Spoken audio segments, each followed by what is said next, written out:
welcome to another edition of Straight Talk on Green Nurse Radio Network. I'm your host, Dr. Dale Buckman, and this half hour we have a very special guest, the great-grandfather of hybrid cannabis, a lifelong advocate for the plant, and an integral part of cannabis legislation in New Hampshire.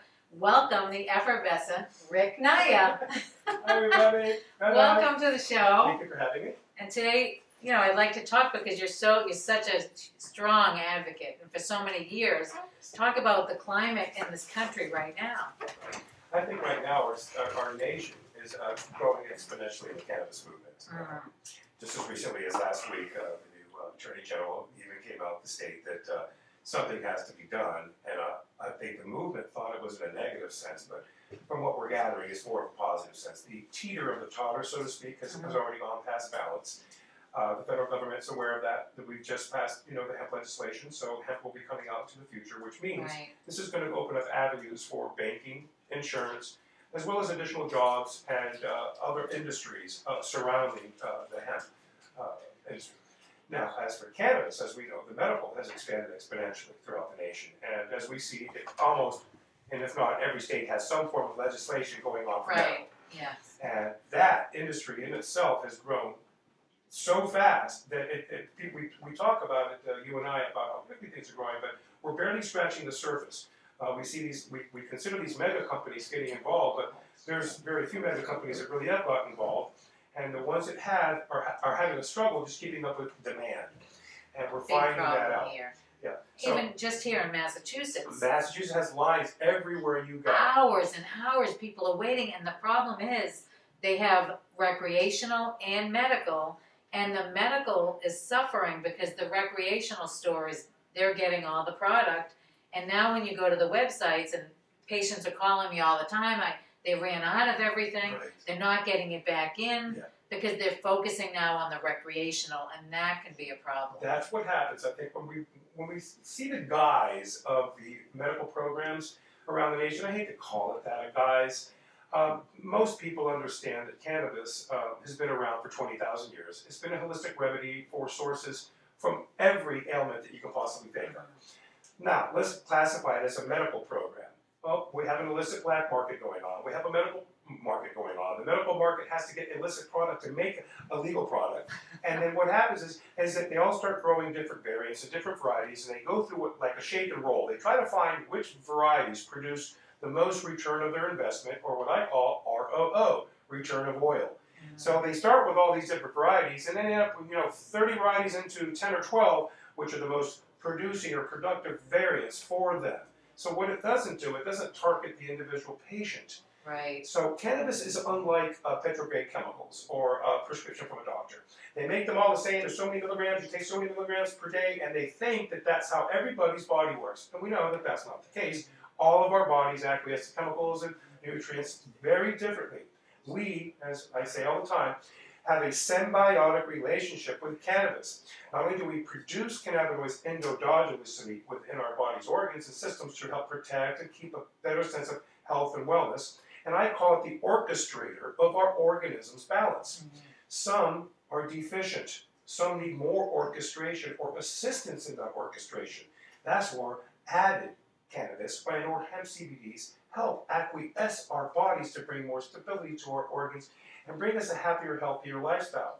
We've been taught the opposite all these years. So our battle, most of it, has been unindoctrinating the indoctrinated legislators to believe in science and data that's been provided by professionals like myself and many others that are out there that have supported us, not only in New Hampshire, but in New England.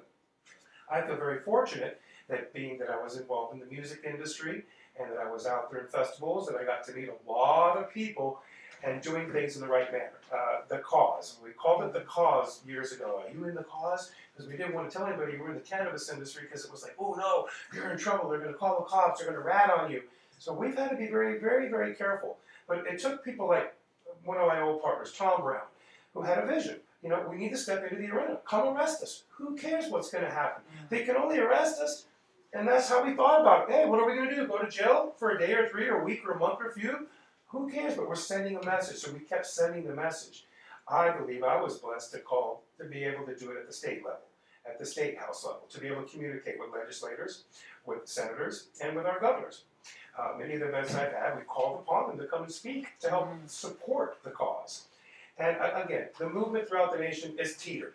The nation's about to turn. The hemp industry is moving. Cannabis is growing medically all over and recreationally as well now.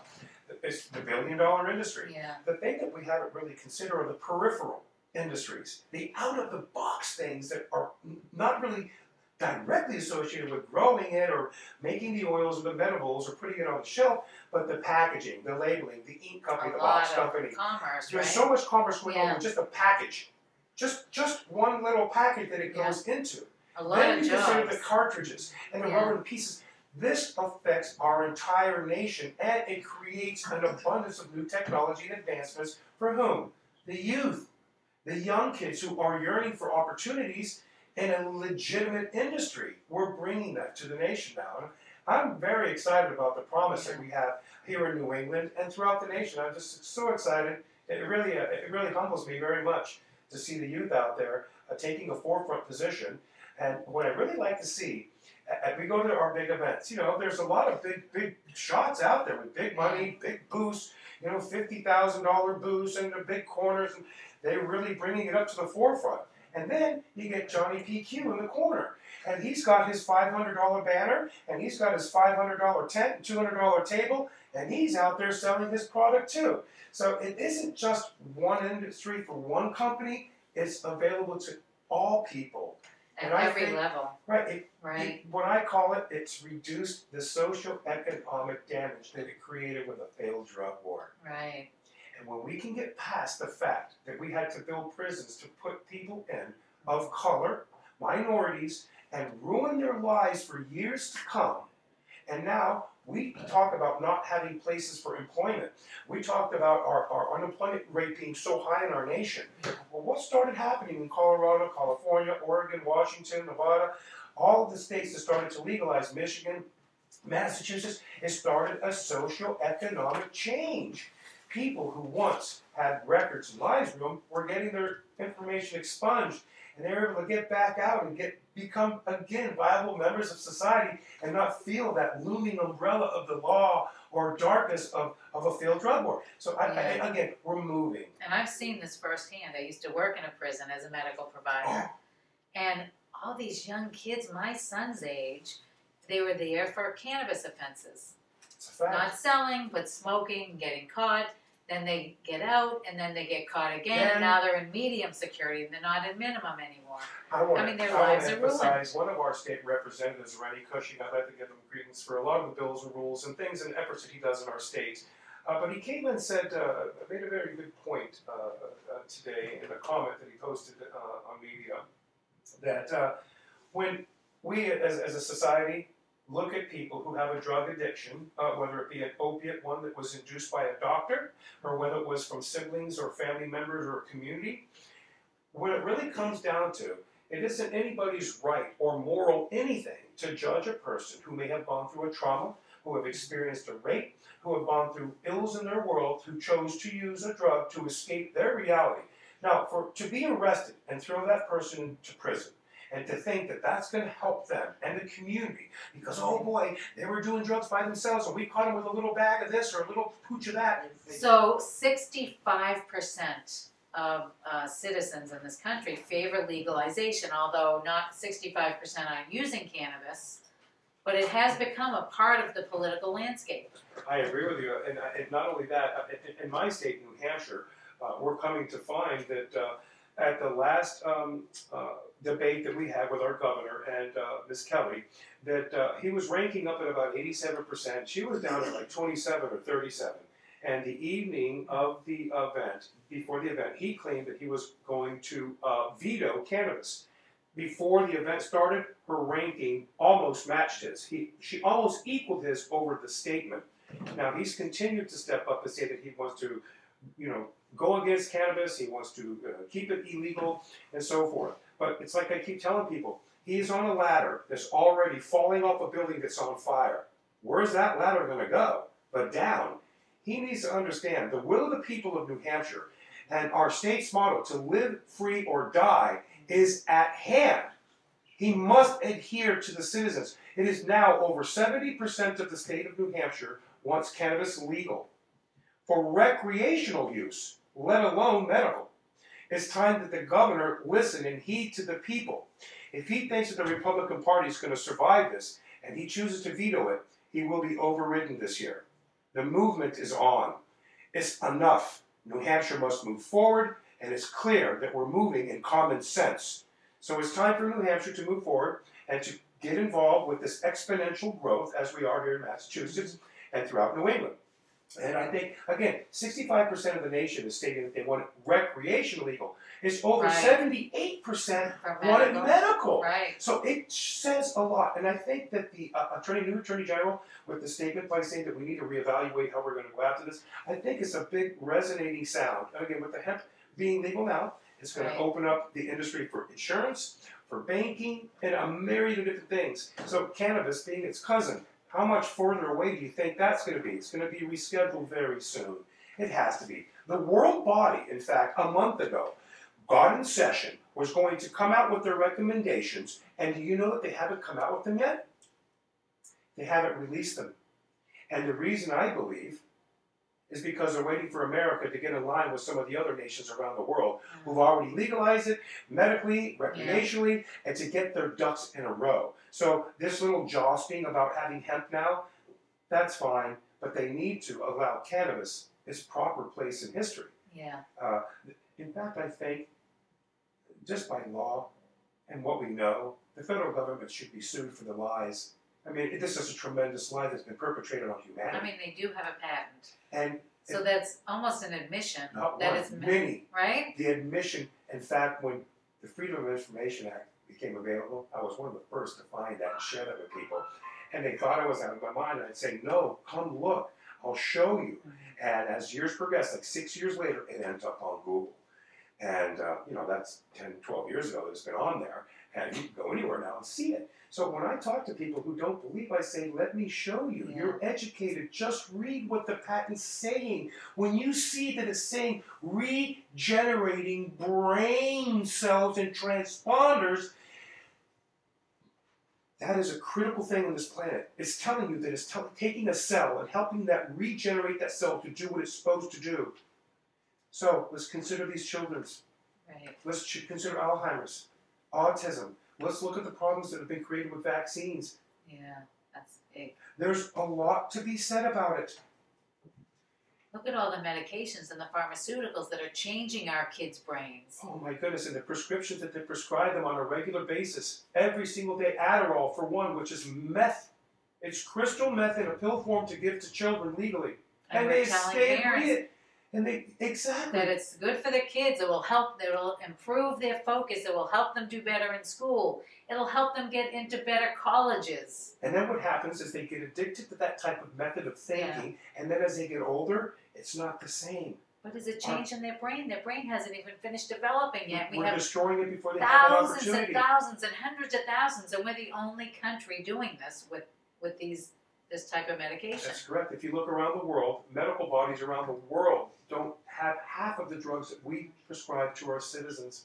Can you believe that? Antidepressants. And it says right on the packaging, it may help with this, but 6 pages of problems. But my doctor prescribed it for me, so this is the best thing. And the FDA says it's approved because the big pharma's juicing them with billings and taxes and kickbacks. This is the biggest cover-up that we could ever put in, and people don't even know. It is. They don't even have a clue. Right. All of these research studies are being done by the pharmaceutical industry themselves. Right, and they give biased information to keep you from believing the facts. And I thank God for the Israeli Cannabis Institute and Dr. Rafael Michelon, and I think her name was Rafael Fernandez from Spain. There was a lot of early on studies that did the original work to bring THC and cannabinoids to fruition and to find the receptors. And now, as we exponentially study and genomes and more, we're finding more receptors and reasons why THCA, THCC, and THCN, and a myriad of ways of combining these types of compounds and how they work in our body. Also, what's very critical to understand is that terpene profiles, the essential oils, the smells that come from cannabis play a critical role in that the bonding of the chemicals in our bodies, in our cells. Right. So when terpenes, when THC and CBDs work together with nutrients that we're consuming with a healthy diet, Right, that's it's an important creating health and component. wellness. Yes. It's not creating the fried egg in the frying pan. Remember Do you that remember commercial? that? They used to tell, this is your brain on drugs. Yes. And I used to think, oh my goodness. This is your brain on pharmaceutical drugs is what they should be saying. And it's the fact. Yeah. Because it's not Now, giving any... we were talking a little earlier, and excuse me, we spoke, you and I earlier, about the difference between the two, pharmacopoeia and holistics, and what damages pharmacopoeia was creating, and how holistics, our first alternative, which is now illegal in our last alternative, should be the very first. But it Right. is not First line. a cure-all for disease. People, please, Right. This is please an understand something. Cannabis is a recreational item, and cannabis is also a medicinal item. It's used in a myriad of different ways in science. But when you look at cannabis, please use it for health and wellness. It has a lot more to do about balancing your wellness and detoxing your body from foreign viruses, bacteria, cancers, and a lot of different other diseases. But it won't cure a disease.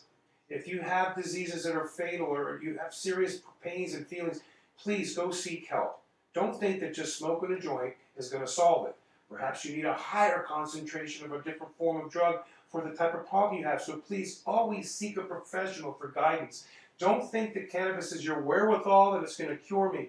It does cure things under the right administration. So recreational use, please be wise. But if you're seeking medical attention, please seek the advice of someone like Dr. Buckman, who understands the cannabinoid system and understands pharmacopoeia and how you can balance yourself to get medicated with cannabis and true medicines that will help heal you.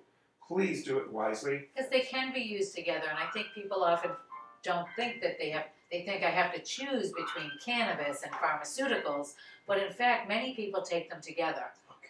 And it's also, we're talking about, it's not just about a magic pill or a magic cannabis It's not a wand. It's about diet, eating, nourishing your body with the proper nutrients from the food that we eat. I know. It's about how we manage stress, because stress is a good thing, but when it's not managed appropriately, it can get out of control And and with a terrible change. diet. Then you're really in trouble. And you know, you got to remember, folks, they didn't tell us this for no reason. And I remember the triangle. If we ate like the triangle, I think we'd all be obese. Remember, everybody's body's The different. pyramid was We acquiesce nutrients differently. Our brain print is like a thumbprint, like the iris. It's all different in all organisms. All beings are different. But there's one common thing that we share. And that is an endocannabinoid system. It's our orchestrator. It's what allows our body's nutrients to be guided through our cells and organs in a way that's with harmony, It's like with a the vibration. maestro. It's the maestro of the maestro of the vibrations of yes. health. And cannabis, some people's bodies work at an optimal level. Many are deficient, like my own.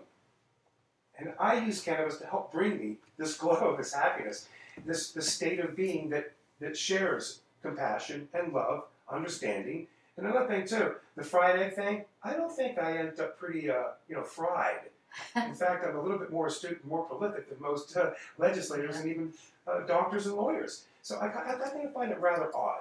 Cannabis is not what they claim, people, but it is not what some people believe. It's not the cure-all.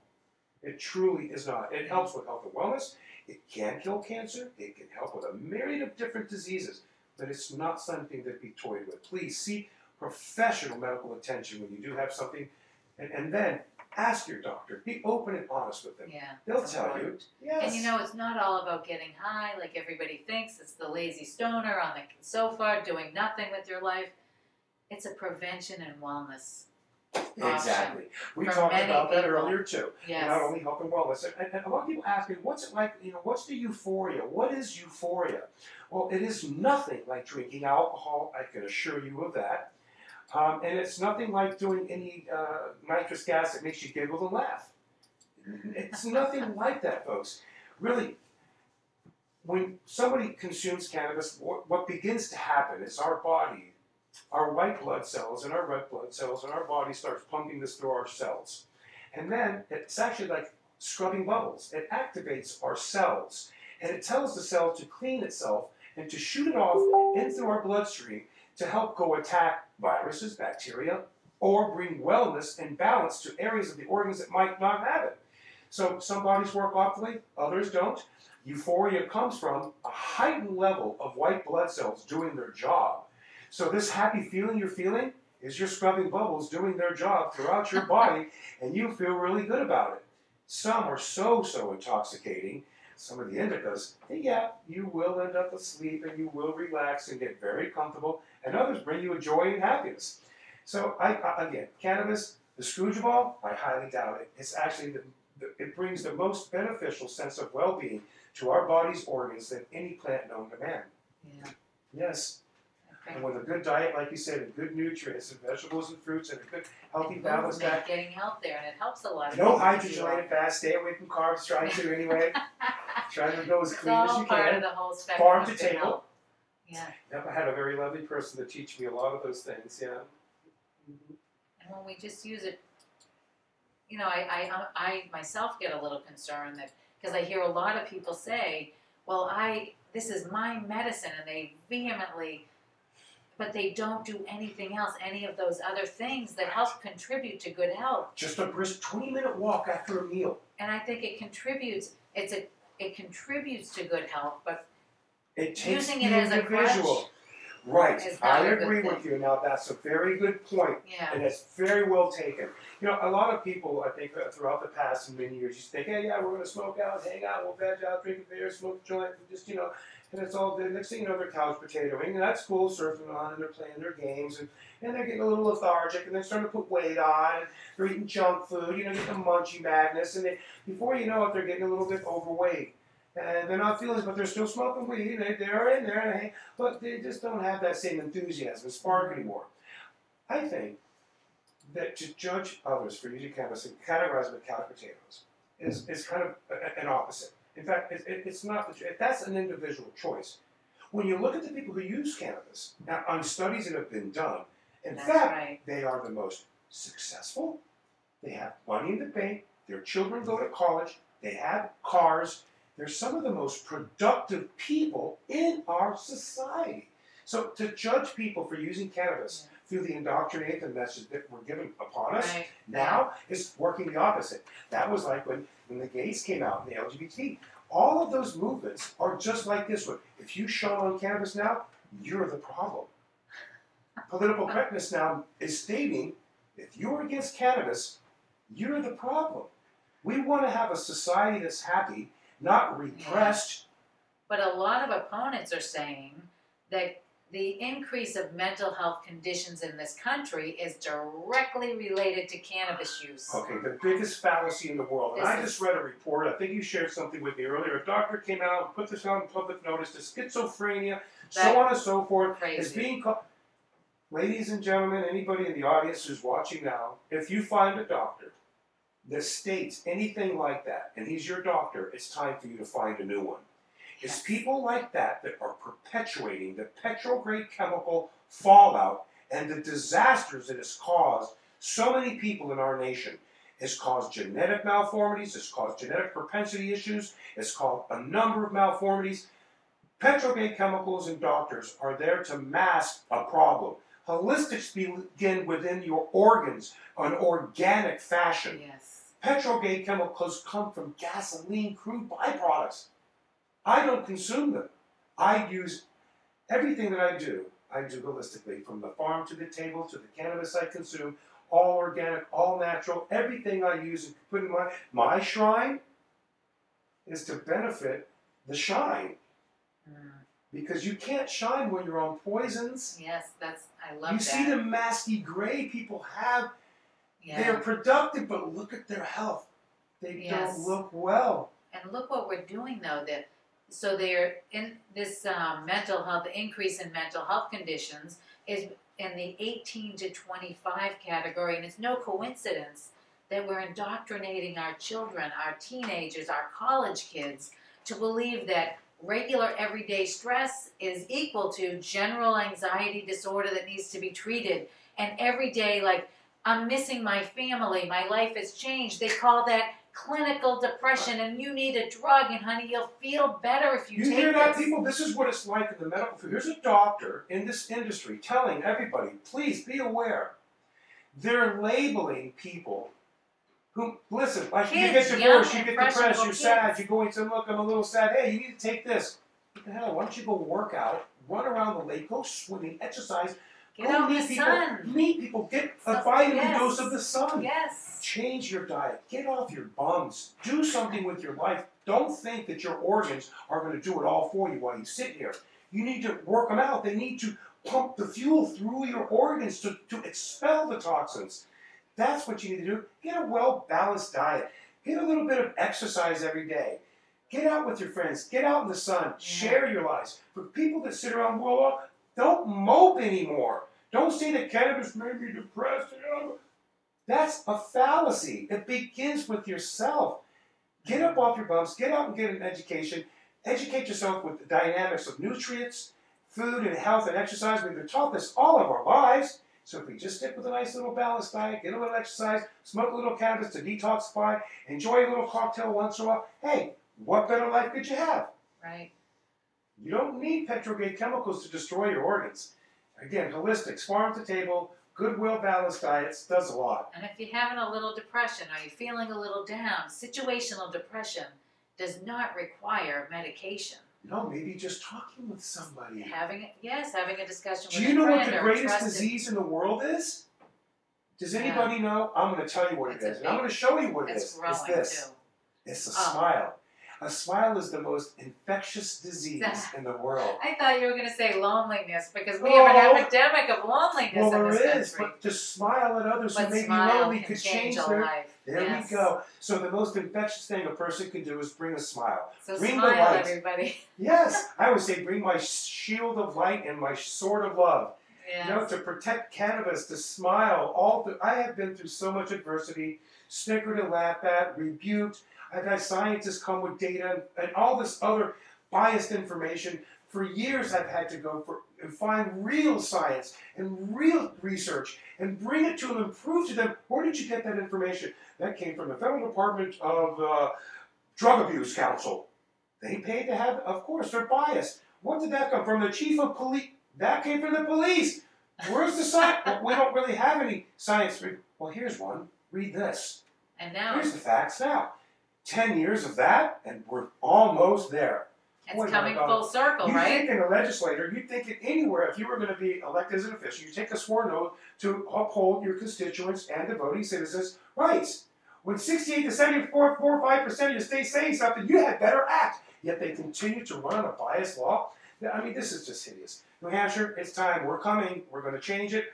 We will learn what it's like to experience liberty in our lifetime and live by our motto, to live free or die. And that to me, now mind you guys, I'm Cuban. I was not born in New Hampshire. I was brought here almost 30 years ago. I fell in love with New Hampshire and the people.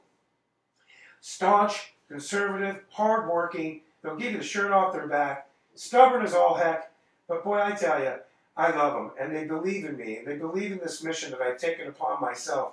So to continue forward for the people of New Hampshire and for the people who basically not elected me, but allowed me to be in this position, thank you, all of you. And I'm going to continue to battle until the day that we can all stand and conquer and smoke a joint in our live free or die state without fear of oppression, without fear of being arrested, and know truly, again, what it's like to have liberty in our lifetime.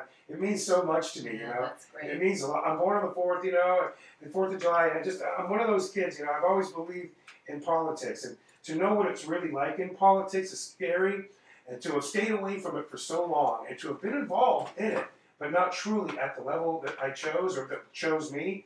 But when I chose cannabis and it chose me, I knew that this was going to be one of the biggest challenges anybody could ever go through. And to win, and to feel like we're winning, to feel like you're a champion for citizens. I have a lot of patients and friends and family that believe, and many that may not, but this is making the transition. This is helping change lives, and people are making a change in New Hampshire. And I'm proud just to be out front and helping others along our way in our paths. And for those of you who have helped me and crossed my paths and helped me get ahead and get this message ahead, thank you so much for believing in yourself. Because if you not believed in yourself, how could you have believed in me? Thank you so very much for that. It means the world to me.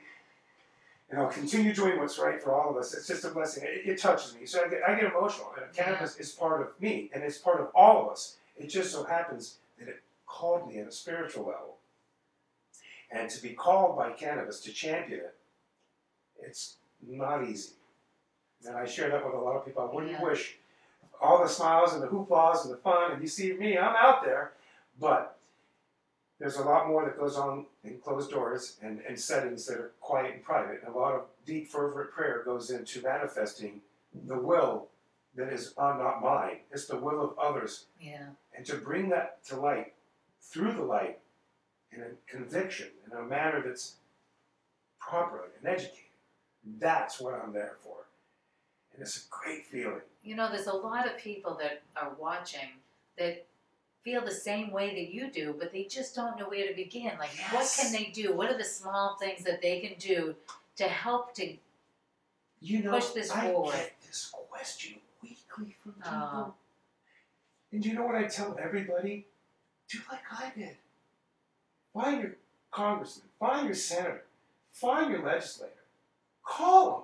Ask them what they believe. What are their thoughts on it? And if they don't line up with yours, let it be known.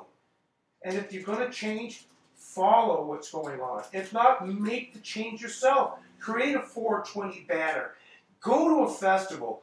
Go downtown like I did with a bullhorn, with Rich Paul, with a bunch of libertarians, and go down there and buck the system.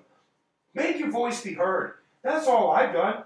I basically was taught by my mother as a child, and being Cuban, growing up in a state in Florida in the 60s with world apartheid, I was considered a spick. Blacks were considered less than, the N-word, and things were terrible. So I was told very young, Dickie, when things get bad, get a drum, a trombone, a banner, and make your own parade. Oh, wow. And my mother, that didn't settle in with me for years. I heard that as a child, and only until the later part of my life did I realize, wow, Mom, you were right. They always taught you, how do you win a person's soul? With music and food. Yeah? So, let me play the beat of cannabis with food and music, bring in legislators and friends in the community, and let's let them see how we interact together, how we bring vendors together like Brian Bell, Jake in the Trading Post. There's so many people I could run down a list of that I could thank that help bring this to fruition. I'm a large voice for a huge body. And that body believes, and to feel that, and have them feel it, to exchange it together, it's an organism of love. And what we brought to New Hampshire is change through love and science and data. I just so happen to be a voice piece for the people. So it's an honor. That's why I get emotional. I wish I could say everybody's names that have helped me. I wish I could tell everybody, but they know. They know who they are. And you guys all know out there why I go about doing this. It's got nothing to do with this show or me.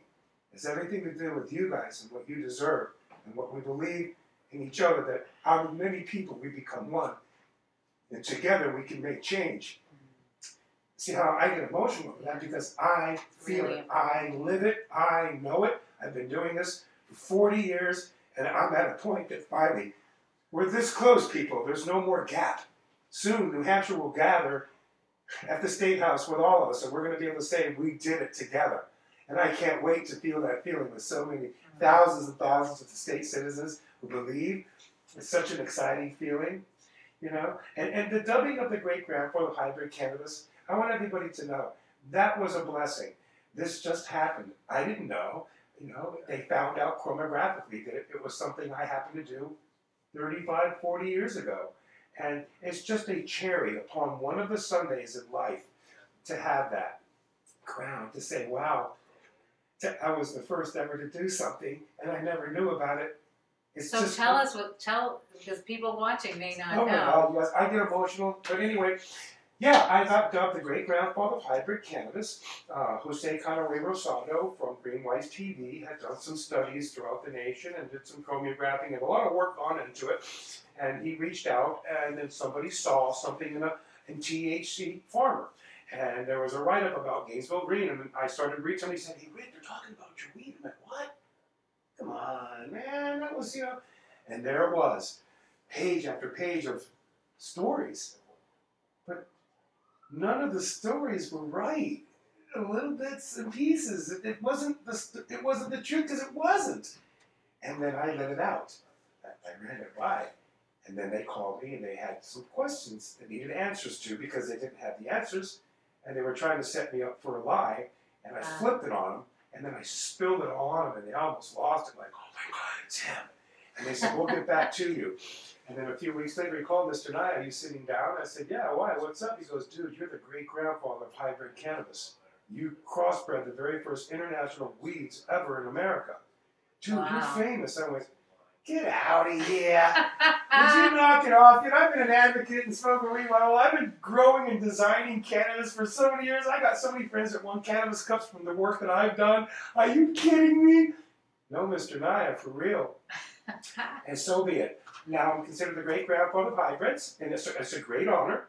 But not only is it an honor, there's a tremendous amount of nobility and diplomacy necessary to not only battle large corporations for genetics and rights and so on and so forth, or do we do it as we have in our old school, giving credence and love to those who protected the sacred plant and designed cannabis that have become medical-grade cannabis before these people have come around. I have variants of cannabis that the world has never seen, and I'm going to be releasing them very shortly. So you have something going on. Oh, I have some very, very, very big news to announce to the world, not just to New Hampshire or my family, or those of you that believe, or the community of cannabis throughout the nation. It's worldwide news that I will be sharing very shortly. Many of you know a few of my companies, Annihilated brands, you know, Annihilated, Rick Naya. One of my variants is the Annihilator, and a number of other variants. And then I have a company called Allele Genetics. Now, for those of you that don't know what allele means, if you look at the helix on a gene, it's like a twisted ladder. And the rungs or the steps of the ladder are the allele. The thing is that they don't touch. There's a space there. That's where the enzymes and peptides and electromagnetic currents of chromosomes and what they call the space that God dwelleth and the electro charge that occurs there creates the chromosomes of another being.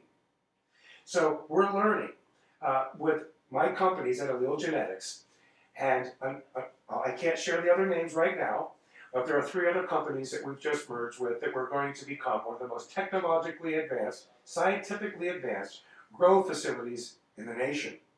And we're going to be bringing variants and varieties of cannabis that the world has never seen before. And they're going to be exclusively used and patented to protect people and protect health and wellness without having the big pharma come gobble us up. We're going to protect society and humanity. We're going to do what's right to leave this earth and protect Mother Earth, not the pockets of those individuals who've lied and manipulated and created such pain and suffering for our country and our world. So our company is going to be one of the very rarest companies in the world. We're going to be giving back to humanity. And we're going to be changing humanity through science and protecting that from the large picture.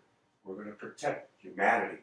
So look forward to me. Keep following everybody. Everything that's come is a manifestation of the will of something that happened to me as a child. And I have to tell you, it's unfolding, it's coming together, and it's due to the people like you that believe that's giving me the opportunity to let go of duality and to live in a place unlike many will ever understand. And I feel so fortunate to be able to give back for cannabis, through cannabis, in cannabis, to the community. It's just the most powerful place that anybody in our arena can be. So, we never really had a cannabis superstar or rock star or, you know, Tom Brady of football, but now we have a true gladiator, warrior, a protector, a diplomat of cannabis. And I'm honored by that. And I will use that for all sake, as I told you. Cannabis, it can hear vibrations, but it doesn't see. Cannabis needs the eyes. So for us to shine in its light and to give that infectious smile of cannabis, knowing the data and the knowledge that I've acquired, to protect it, it's the greatest honor that could ever have been done upon me, to be called the great-grandfather. And you embody every bit of everything you just said. Yes, it is. And I can tell you, the energy that comes when you walk into the door is just almost overwhelmingly warm and welcoming and beautiful. Thank you. Thank you. So, it's my place. It's the calling. We all know that we have a gene within us. All beings have something called the God gene. We all have it. It happens in this place, in this allele, the chromosome of the imprints of mom and dad. Oh, also remember, they only read 3 inches. But our DNA code goes from here to Pluto and back. They have to magnify the gene over 1 million times just to read this thread. Can you imagine how many mom and dads created you as a being when that strand goes from here to Pluto and back? We're all very special beings. And within our beings, we have an endocannabis system that's made to receive in a symbiotic fashion cannabis. So whatever created us so many billions of years ago created something to protect our wellness, and that is cannabis. So that symbiotic relationship that cannabis has with all of us, it just so happens to be within me. It's instilled within me like a tree of life. And I protect that in a way that I can't even exude. I can't tell you. But thank you for seeing it in me. Yeah. And it's very humbling. It's a great power. It's a great feeling. And I love to share it everywhere we go. Everywhere you go, any event that we go to, we all know. I think everybody's starting to get the picture. There he is. Yes, it's here. It's within all of us. Let's all stimulate one another to recognize that. And the more power we'll share, and the more light will be given. And earlier, little Miss Lucy, even animals have that same system. Miss Lucy, we were doing another radio show just a little while ago. Miss Lucy wanted to enjoy one of the cannabis plants. So we picked one of the leaves off, and she actually consumed it on her own. And we took another one off. She took a few bites. She had enough, and she knew that she had already medicated herself. So whether it be, endocannabically, phyto, there are so many different ways that creatures, animals work with cannabis and in life symbiotically. And I always reflect on one thing that a lot of people might not. It's the electromagnetic field that surrounds our Earth. Is the aura that each organism creates. Each being has one. As we tie our auras together and they tie within each other, we can empathetically feel the movement together. As we move forward with cannabis, it moves forward with a love and a passion that lies within all of us because it is alive. We are an endocannabis plant. We are actually a being, a plant that can walk and talk. It just so happens to have cannabis within it. It's really quite odd, but it's the fact that we're just like that. A symbiotic relationship, changing society, changing economies. And you were talking earlier about how everything changes the plant. So the environment that it's in, the person. So that symbiotic relationship that it has, it's like ours. It's like a dog when it knows an evil person comes in the room, and its hair goes up. Or a cat goes, what's the cat doing that for? I didn't do anything. It's a sense. We as humans have all of the senses that a dog can't talk, but it can feel. Yeah. Do you know that it does? It cries when it gets crushed. They instinctively seem to know what's good for them and what they need, like little Lucy eating that plant. She knew. She knew. And there we were. She did it by herself. I couldn't believe it. We were shocked. I was like, this dog is eating a cannabis plant. And look at her. She was happy. Look, she's looking at me. She's like checking me out. She can sense this relationship. Not only Dale's and mine, Dr. Dale, but the ambient environment like plants do. Plants feel an electromagnetic field. They can feel the sense and change in temperatures. They can sense an organism in the room. Studies are going on now that they are hooking up receptors and electrodes to plants to determine when the plant's drinking or if the plant would know when it wanted to drink. They found out that the plant could actually turn on is solenoid to have water Huh. feed it. Does the plant have a mind of its own, or was it just a reaction of the roots asking, hey, Right. do we know yet? In the near future, and as we're studying, consciousness. How consciousness plays a critical role in our organism. Placebo effects are true fact. I can give Thank you a God fake for pill, and placebos. you think you might have gotten well. There was only water in it. Right? But it's true. But it's a fact. Yes, it is. We, as beings, are organic. We're connected to an electromagnetic field that is beyond a resonance of our own. And if we fervently pray, and we can tie into our body, our mind, and our soul in a karmatic way, our chakras align, our body's organism seems to tie into a space that says, I recognize this. I need to be well. I need to well myself. And you can.